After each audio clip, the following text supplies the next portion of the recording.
Subhanallah wa bihamdihi, subhanallah wa bihamdihi, subhanallah wa bihamdihi, subhanallah wa bihamdihi, subhanallah wa bihamdihi, subhanallah wa bihamdihi, subhanallah wa bihamdihi, subhanallah wa bihamdihi, subhanallah wa bihamdihi, subhanallah wa bihamdihi, subhanallah wa bihamdihi, subhanallahil azim.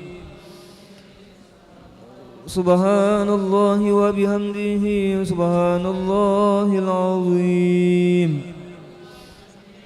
Subhanallah wa bihamdihi, subhanallahil aliyyil azim. Ya Allah, ya Allah, ya Allah, ya Allah, ya Allah, ya Allah, ya Allah, ya Allah. Ya Allah, ya Allah, ya Allah, ya Allah, ya Allah, ya Allah, ya Allah, ya Allah, ya Allah, ya Allah, ya Allah, ya Allah. Allahumma salli ala habibika sayyidina Muhammadin wa alihi wa sahbihi wa sallim. Allahumma salli ala habibika sayyidina Muhammadin wa alihi wa sahbihi wa sallim.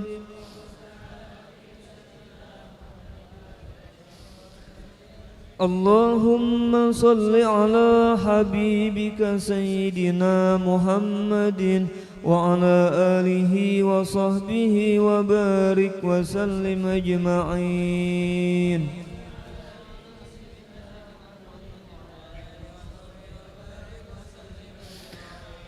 الفاتحة وآية الكرسي وثلاثا من سورة الإخلاص والمعوذتين وإلى حضرة النبي وأهل بيته الكرام الفاتحة. أعوذ بالله من الشيطان الرجيم. بسم الله الرحمن الرحيم.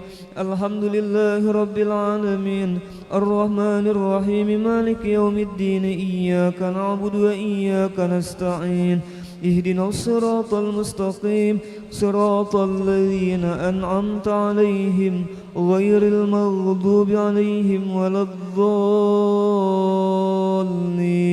آمين. الله لا إله إلا هو الحي القيوم لا تأخذه سنة ولا نوم له ما في السماوات وما في الأرض من ذا الذي يشفع عنده إلا بإذنه